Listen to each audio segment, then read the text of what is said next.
semana, então, aí de Fala Mercado. Hoje com 2 convidados muito especiais. Já agradeço desde já a presença de vocês aqui. Como vocês sabem, toda semana 2 convidados novos com algum tema aí do nosso universo da comunicação. Um que é o nosso entrevistado da semana e o outro que é o nosso entrevistador aí, quem vai conduzir a nossa conversa. E eu, fazendo as minhas interferências, que eu prefiro chamar de contribuições, né? Então, para dizer para vocês, hoje a gente vai falar sobre um assunto.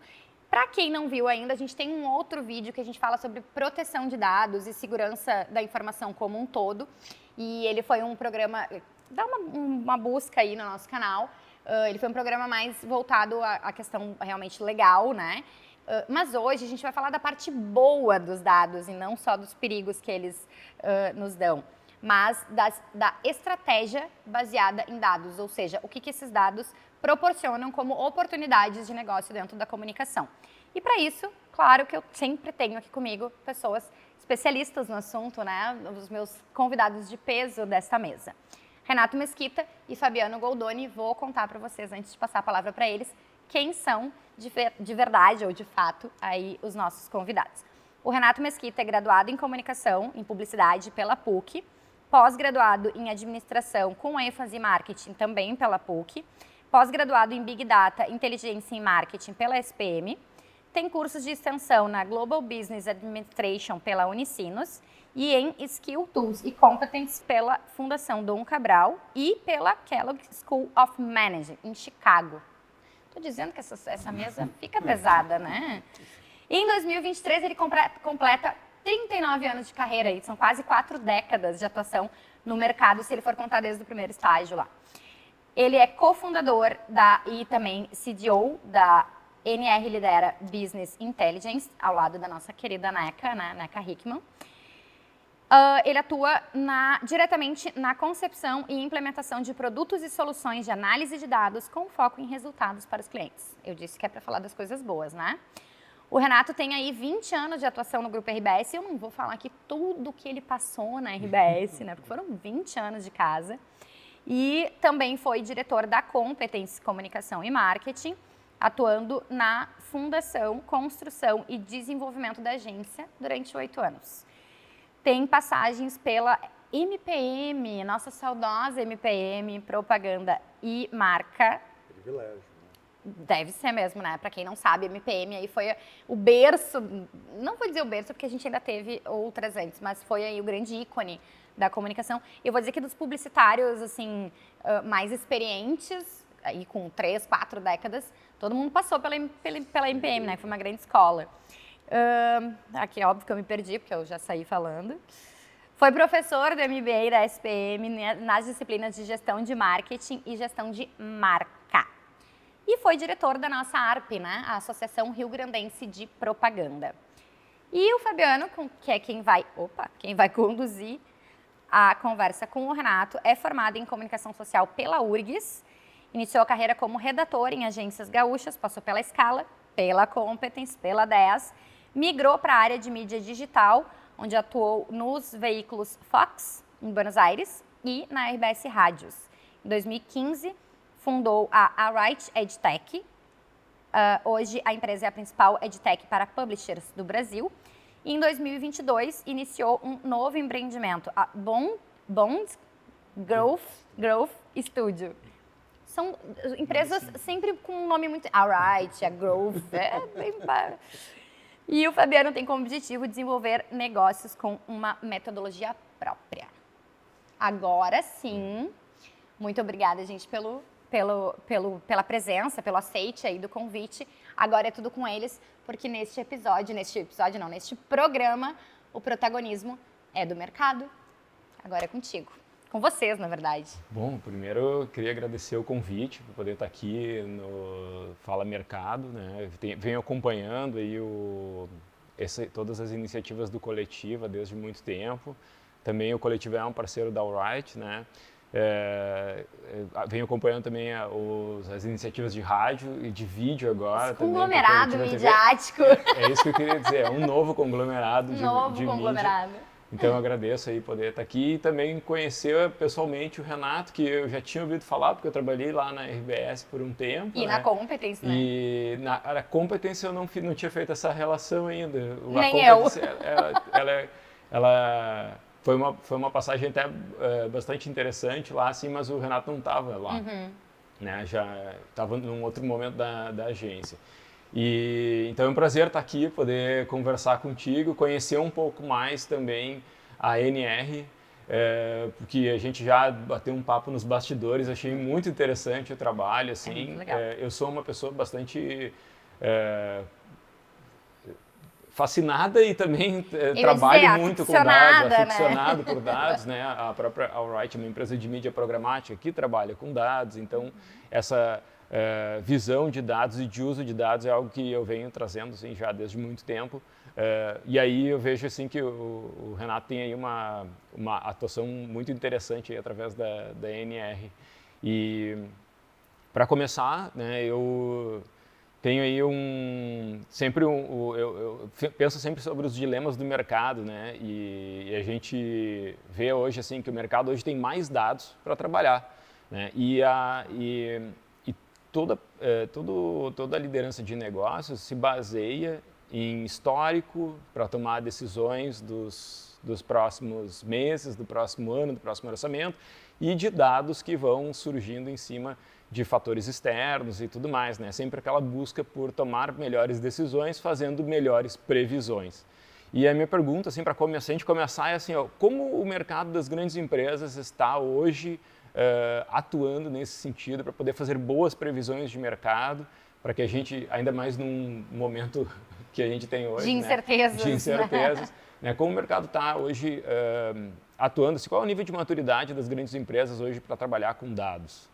Perfeito. Bom, antes de mais nada, obrigado pelo convite.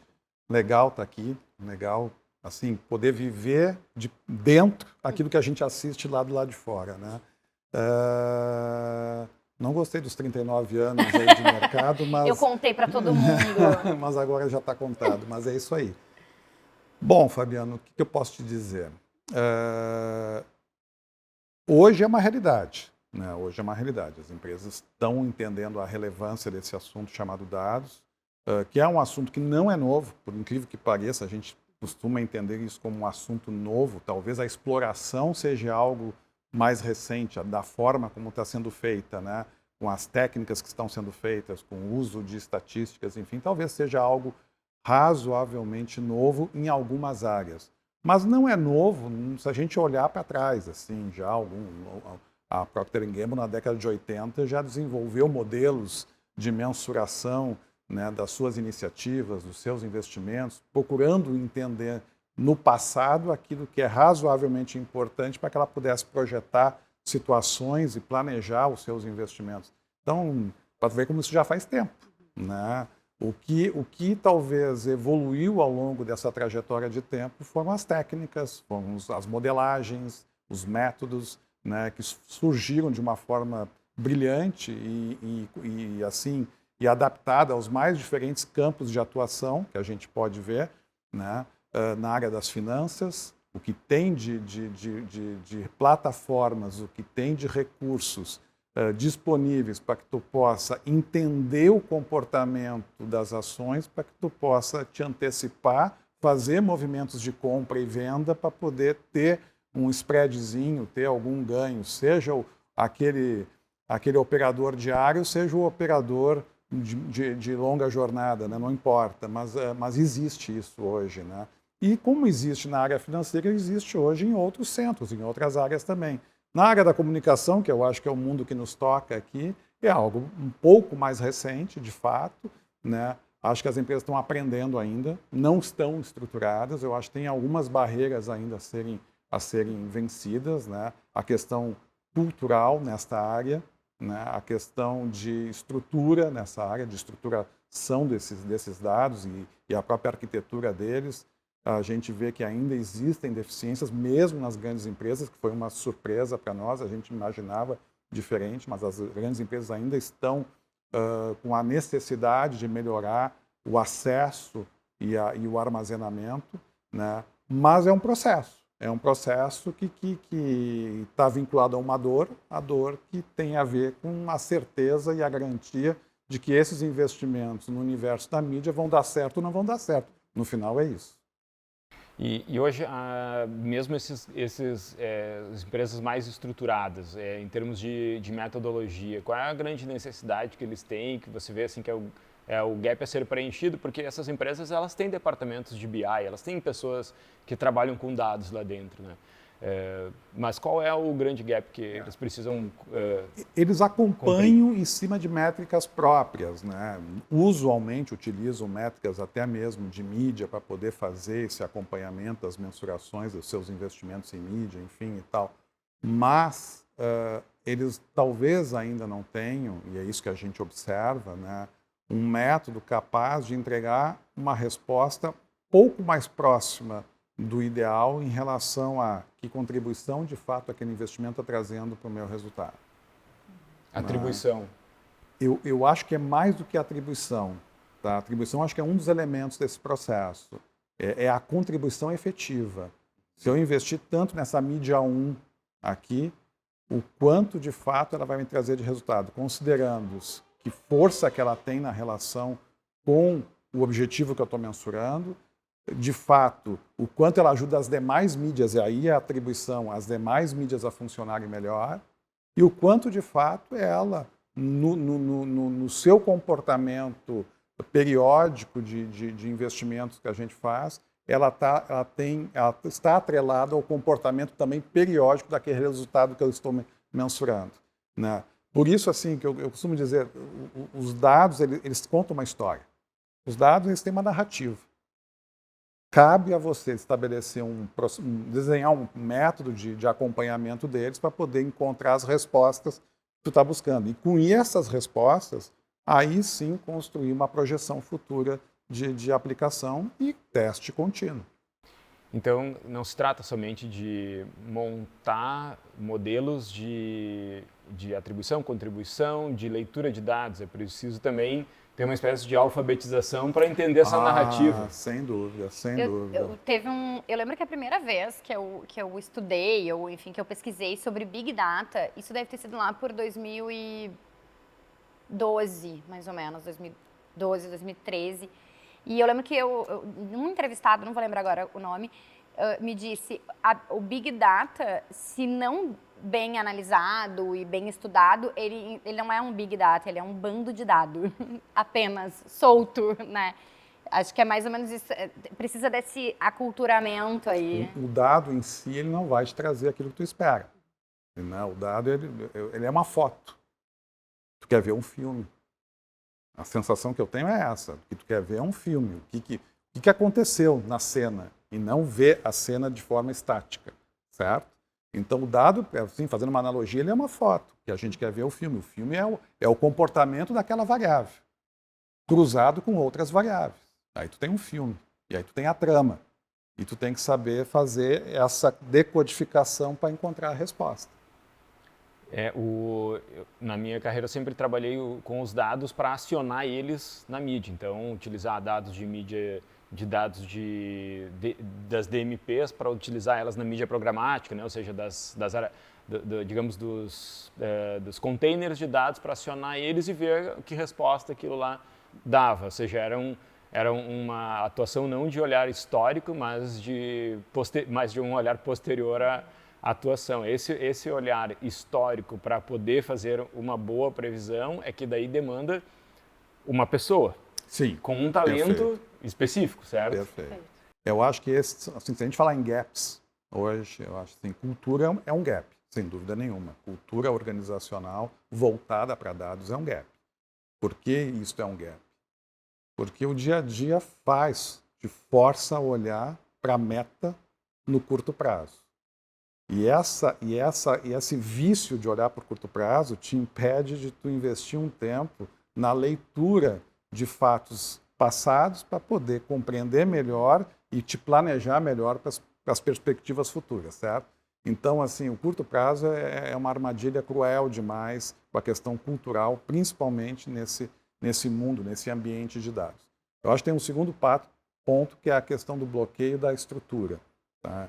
Eu acho que ainda nesta área que nós estamos falando, do mundo da comunicação, marketing, mídia, enfim, ainda a parte estrutural, a parte da arquitetura de dados é ainda algo muito capenga. Né? A gente vê muita solidez na área financeira, muita solidez na área de produção, mas nesta área, ainda na área comercial, ainda, se a gente isolar a parte de CRM, que já é algo um pouco mais estruturado, com os recursos disponíveis em termos de ferramentas, mas tirando isso, a gente não vê tanta estrutura assim. E grandes operações, sejam grandes clientes ou grandes agências, isso é igual. Tá? E eu acho que tem um terceiro bloco aqui, que é o que tu está colocando, é a capacitação. Né? E acho que para os dois lados. Tá? A capacitação, quando eu falo para os dois lados, é o seguinte, nem tanto ao mar, nem tanto à terra. Não adianta... Normalmente, a formação de um cientista, de um analista, ele invariavelmente, que a gente vê por aí, tá? Isso não é dito por mim, isso foi dito por um professor em São Paulo da ESPM, né? É um cara com muitos anos de mercado, e ele me disse exatamente isso. Ele tem mais de 39 anos de bem mercado. mais, bem mais, bem mais. Então ele é autoridade. Que Renato já é com 39, então... Ele me disse isso, assim, invariavelmente a formação dos cientistas que a gente conhece, eles vêm do mundo da tecnologia. Eles nascem no mundo da tecnologia. Na parte estrutural, na parte da arquitetura, na parte da engenharia, não importa, mas eles nascem lá. E eles se adaptam ao ambiente de negócio. Portanto, o que eles trazem para a mesa? Uma abordagem extremamente técnica, que às vezes não é boa. Técnica ou tecnológica? Técnica nesse sentido, da tecnologia. Qual ferramenta vamos usar? Exatamente, e se restringe a isso. E quando tu traz para o ambiente de negócio, tem uma coisa que prepondera, que é a visão de negócio. Ela prepondera sobre isso. Né? E aí, as poucas imersões que vieram do mundo de negócios ainda não estão devidamente preparadas. Por quê? Porque não se ambientaram com conteúdos importantes, como estatística, como programação, como compreensão da retaguarda mesmo, a parte tecnológica. Compreensão, não precisa dominar, mas precisa entender, precisa, né, captar um pouco o que isso significa. Então, nem a questão da capacitação ela é o meio do caminho. Ela é um ser que deve preencher 4 gomos, assim, vamos imaginar dessa forma, né? Ele ter uma noção tecnológica, ter uma noção de programação, ter uma noção de estatística e ter uma noção de negócio. Se conseguir isso, aí nós temos uma boa capacitação necessária para vencer essas barreiras de uma organização. E talvez até uma capacitação em outras áreas também, para poder fazer a leitura desses dados com outras correlações. Eu agora está me vindo uma lembrança do Nate Silver, que é um autor, que eu li o livro dele, O Sinal e o Ruído, muito legal, até se recomendo para a audiência. É um livro meio pesado, sim, mas é interessante para quem se interessa por isso. O Nate Silver, ele ficou famoso porque ele disse antes de todo mundo que o Trump iria ganhar em 2016. E ele parou para analisar os swing states, que são os estados que ficam, às vezes, em cima do muro ali, né? Traduzindo para o bom português, são os estados que ficam em cima do muro. E ele viu que o Trump tinha um discurso que, na contagem, tinham fatores, aí não me lembro se era a religião, alguma crença específica, alguma cultura específica, que ele disse, a maior parte desses swing states acredita nisso. Então, eles vão ser pró-Trump e o Trump vai ganhar. Ninguém acreditou nele no momento, né? Ou talvez porque não quisessem acreditar, mas ele acertou, né? E aí vem um fator interessante, porque ele analisou um dado totalmente fora de contexto político, né? Ou de contexto, digamos, eleitoral. Ele pegou um discurso específico de um fator específico e disse: esses estados são mais pró tal coisa. Ele tinha outras variáveis e domínio das outras variáveis que ele trouxe para o campo de análise. E, ao mesmo tempo, isso pode ser um negócio meio enlouquecedor para quem analisa, para quem lê a narrativa dos dados, né? Que é até onde você lê, quais variáveis você considera. Você pode, às vezes, passar a mão, né?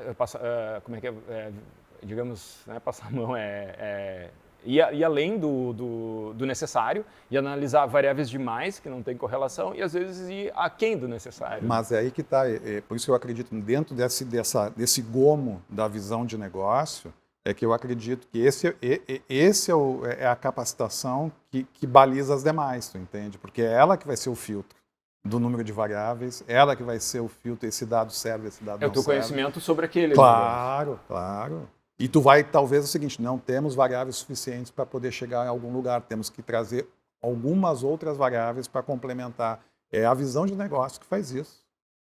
Deixa eu interromper vocês.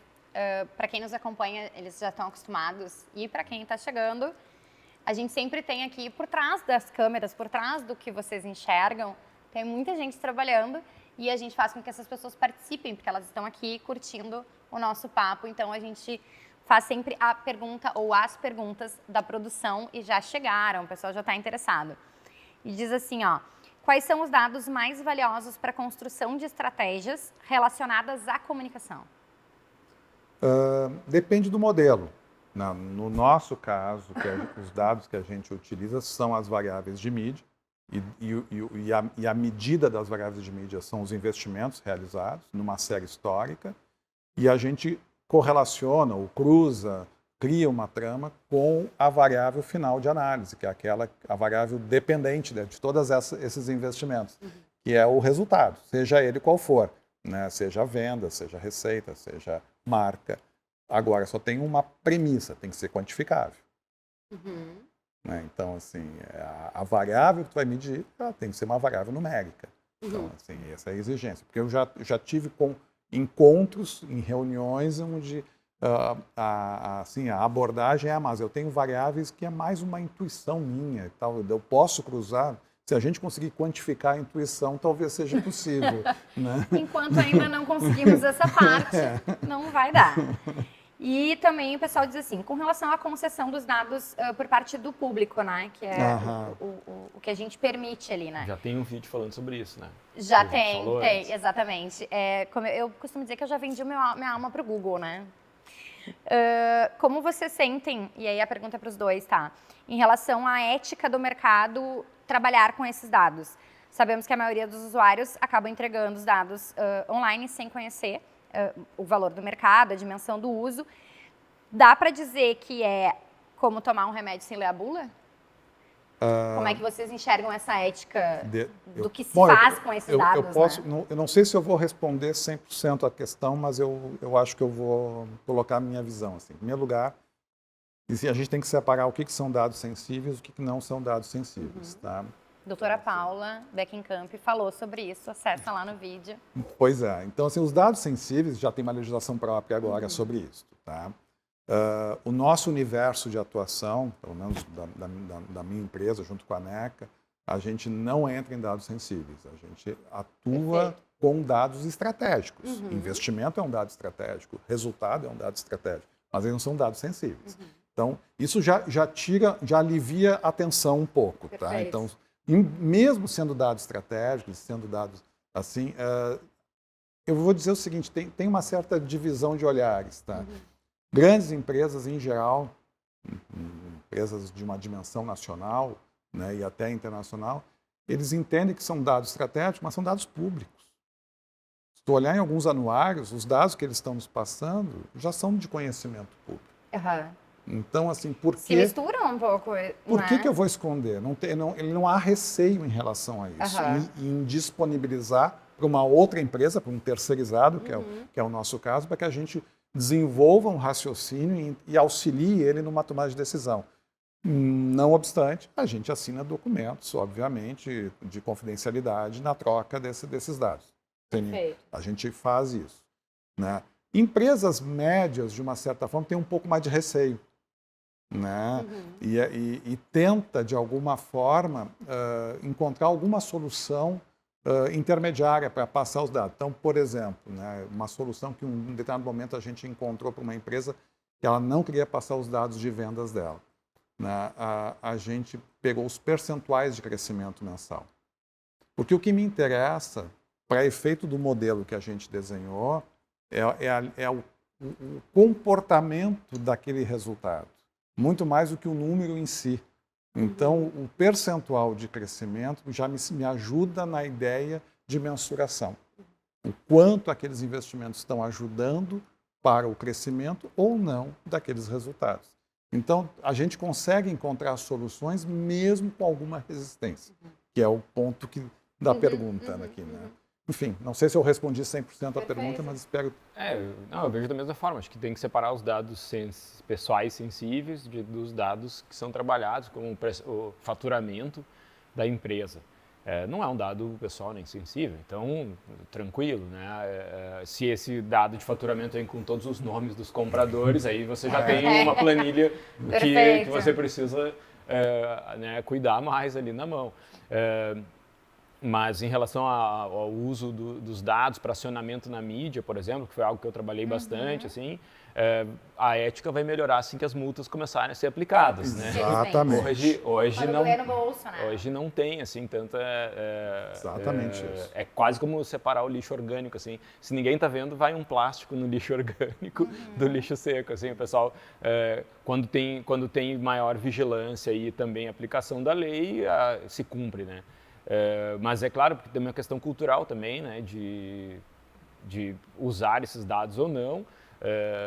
Antes até as pessoas tinham posse de menos dados, né, do que hoje. Assim, hoje a massa de dados é muito maior, inclusive dados de comportamento e dados sensíveis como doenças e preferências pessoais, né? Então, acho que são coisas bem diferentes, assim, né? Eu acho que a análise de negócios não envolve dados pessoais, então... Exatamente. Então, é uma relação entre duas partes de confidencialidade e era isso. Todo mundo ganha nessa relação, né? Diferente Isso, é uma relação de confidencialidade, né? De não abrir esses dados para ninguém. Exatamente. Pode continuar conduzindo que eu não te interrompo mais. Não, tem seguindo nessa questão, né, de maturidade do mercado também, a partir do momento que o mercado, né, faz melhores análises e consegue evoluir, né, como é passada para dentro da empresa essa cultura de análise de dados e de que são os dados que conduzem as decisões, né, que orientam as decisões e não somente a opinião individual de cada um. Eu diria que são duas experiências que a gente tem vivido. Assim, a relação direta com o decisor é mais fácil, né, porque ele está acompanhando e ele sente aquilo de perto. Ele sente a gestão sobre aquelas informações que a gente está passando, aquele conhecimento que nós estamos gerando mês a mês, ele sente aquilo e ele toma decisões e ele vai acompanhando as decisões e medindo. Então, isso é bem mais fácil, né? É um aculturamento diretamente com quem já tem a obrigação ou a necessidade de tomar as decisões. Quando tu está num staff mais intermediário, que é o staff que leva, aí é um processo um pouco mais longo, né? A gente tem um trabalho de aculturamento, é um trabalho de construção, sim. E aí tem que tomar algumas decisões, fazer reuniões preparatórias, a gente tem que descer o discurso para um nível bem que cria uma facilidade de assimilação, tem que traduzir determinados pontos da análise, né? Explicar um R² assim, é algo que exige, se impõe numa reunião explicar um R², por exemplo, né? Que é uma medida de validação, né? de um raciocínio estatístico de um determinado modelo, né? Se ele está adequado ou não para tu entender o passado e tu traçar perspectivas futuras. Mas tu colocar ele cruamente assim numa apresentação e não aculturar, né? Com o tempo as pessoas vão aprendendo, elas vão lendo, vão entendendo e já até quando por exemplo, já que eu usei o exemplo do R², quando ele cai de um mês para outro, olha, caiu o nosso R², ele já entendeu, ele o que nós temos que fazer para não correr o risco. Pois é, pessoal? Isso é só para citar um exemplo. Qualquer coisa, assim. Contratem aí. Ele espera que eles... É mais como um exemplo de algo que tu precisa internalizar, tu precisa sedimentar, né, para efeito de compreensão daquilo que está sendo levado. Porque assim, porque um modelo preditivo que todo mundo almeja, né, ele tem algumas disciplinas e tem algumas construções que são necessárias. Né, e a validação estatística é uma delas. A gente fala muito em dados, e eu converso isso com o Fabiano há muito tempo já, né, Fabiano? A gente conversa, a gente já fez muitos conteúdos juntos em relação a isso. Que a gente, quando fala em dados, e aí a gente fala de um retrato, né, de um pequeno, uma foto e não um filme. Gostou dessa? Adorei, vou usar, inclusive, se me permite. Mas a gente fala da tecnologia, a gente fala das ferramentas, a gente fala das plataformas, a gente fala de números, né, matemática aí não aceita desaforo, como gostam de dizer. Mas a gente está o tempo inteiro falando de seres humanos. Sim. A gente está o tempo inteiro falando de pessoas que precisam interpretar isso, né? Que precisam entender, que precisam ter essa cultura, que precisam... enfim, eu queria que vocês falassem um pouco também sobre isso, né? Porque quando a gente fala de estratégia baseada em dados, a gente não está falando apenas de 1 mais 1 é 2, a gente está falando... Há pouco aqui nos bastidores a gente falava assim, um pouco, sabendo do momento dele, eu do nosso momento na empresa também, né? A ideia de tornar escalável esse método. Né? E eu acho assim, tudo é possível tornar escalável uma organização de um raciocínio analítico. Consegue, de alguma forma, torná-lo. Mas tu não consegue escalar uma consultoria, não consegue escalar uma recomendação. Né? Por quê? Porque o momento que tu escala, tu passa para o outro a responsabilidade de autogestão daquela informação. Né? Então, quando tu fala assim, envolve pessoas analisando, pessoas interpretando, né? A escalabilidade, ela traz uma responsabilidade de capacitação. É inevitável. Sim.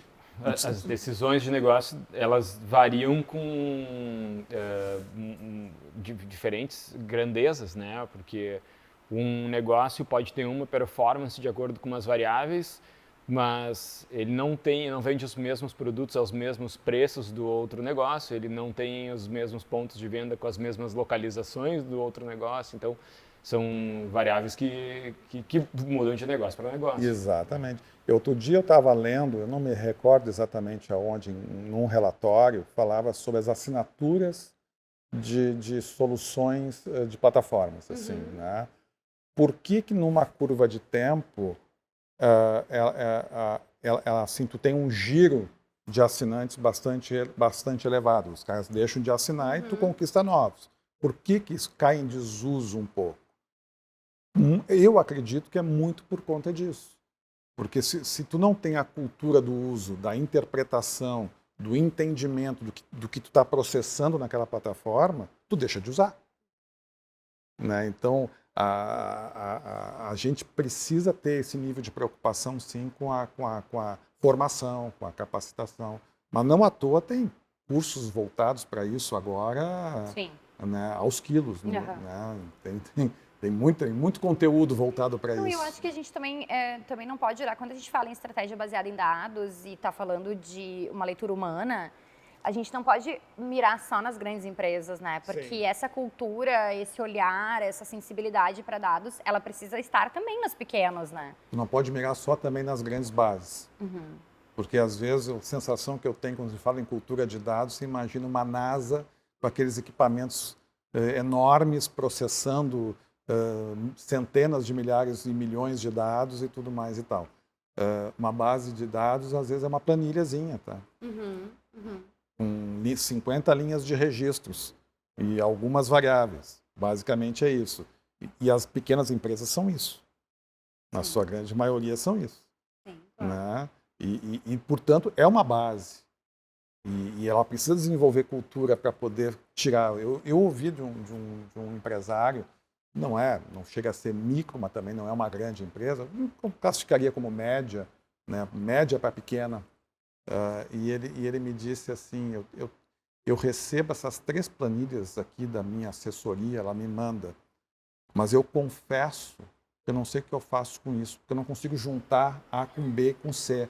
Então, acho que eu estaria no time dessa pessoa. Então, assim, e tu olhava, e ele me mandou, sem nenhum critério, me mandou as planilhas. Eu olhei, assim, planilhas pequenas, com pouca base de dados, assim, que é muito fácil de tu poder fazer uma uma conexão entre elas e tu tirar alguma compreensão sobre aquilo, né? Mas para tu ver como falta essa cultura, falta essa compreensão. Não só de quem analisa, mas de quem concede esses Também. dados, né? Isso era o que a gente, né, o pessoal também que estava perguntando, como é que a gente capacita essas pessoas que fornecem esses dados, né? E a importância disso, que também inclusive não está no ar ainda, mas vai para o ar quando a gente fala de empreendedorismo na base da pirâmide. Logo, então assim, quando este episódio for para o ar, o que eu estou me referindo já foi, né? Então, procura que vocês vão encontrar. Porque quando a gente fala de receita, por exemplo, né, lá do empreendedor da base da pirâmide, que são as pessoas em vulnerabilidade social, é um papel com o que entra e o que sai. Um risco no meio, o que entra e o que sai. E ali já tem dados, né? Se ele conseguir ter essa sensibilidade de entregar e para alguém analisar esses dados, se a capacidade dele não for essa, como não seria a minha, também já é um passo importante numa estratégia baseada em dados. Sem dúvida. Eu acho que tem 3 momentos numa estratégia baseada em dados. A entrada, o processamento e a saída. Se tu sabe o que tu quer na saída, fica mais fácil achar a solução das entradas. Perfeito. Né? E com isso definir nesse miolo aqui o que recursos tu vai usar, que técnicas tu vai usar para extrair as respostas que tu está buscando. É isto. Numa simplicidade, é exatamente isso. Perfeito. E falando assim de algo mais prático, assim, dando uma volta aqui no assunto, para algo mais terreno aqui, o pessoal discutiu muito esse ano sobre ano passado, sobre a Black Friday. Fizemos um especial, inclusive. Pior Black Friday da história. Fizemos um especial de final de ano, que a gente cruzou a Copa do Mundo com Black Friday também.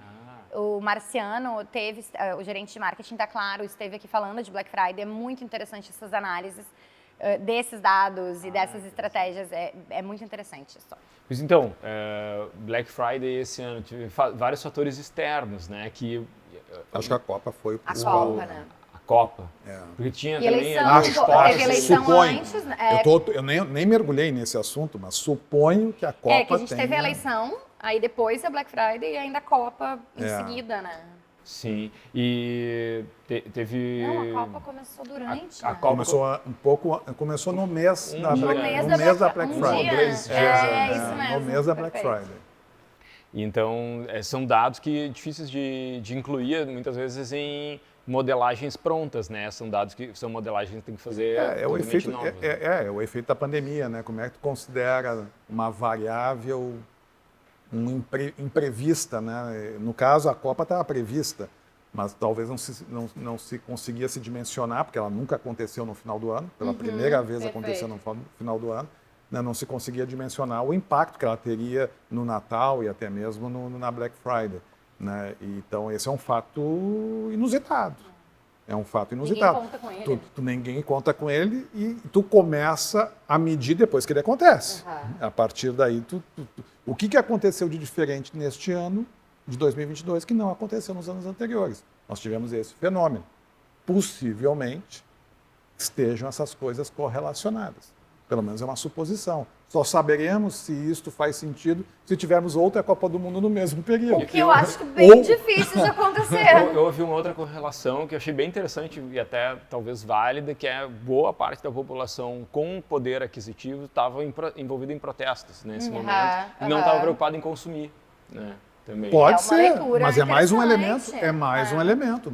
Eu não acho que é um ou outro, acho que mais um. Mais um. Foi a tempestade perfeita para acabar com o Black Friday. Né? A ponto, assim, é muito comum, eu citei a pandemia, é muito comum a gente pegar bases de dados que tu tenta neutralizar o efeito da pandemia, porque ela distorce uma análise. Completamente. E a gente vê no mundo do venture capital essa distorção grande, porque muitas empresas de tecnologia cresceram a taxas anormais Astronômicas. na pandemia. Ao contrário, é o efeito ao contrário, né? E no pós-pandemia se acreditou que aquelas taxas iriam se manter em alguns casos, né? E não, o mundo meio que em alguns casos voltou ao normal. Né? A pandemia gerou essa necessidade de neutralizar o efeito que ela teve. Sim, porque ela trouxe resultados fora da curva, literalmente fora da curva. Ou para cima ou para baixo. Ou para baixo, perfeito. Meninos, chegou aquele momento que eu não gosto. O momento de dizer adeus. Ou até logo. Ou até logo, sem dúvida, porque, para variar, é um assunto que rende muitos outros episódios do Fala Mercado. Mas eu agradeço imensamente aí a nossa aula de dados aqui, porque eu gosto quando eu fico... Eu não sei muito para quem olhar, né? Porque o pessoal interage de uma forma muito natural. E isso é muito, muito bom aqui no Fala Mercado. Sempre muito bom. E vocês que ficaram conosco até o final, curte, compartilha, comenta, tô lembrando, se inscreve no canal, já falei, né? E ativa o sininho para o YouTube te avisar toda vez que tiver conteúdo novo. Nesse caso, toda semana tem conteúdo novo. Toda semana, 2 convidados de peso. A minha mesa está sempre muito pesada aqui. Muito obrigada pela audiência.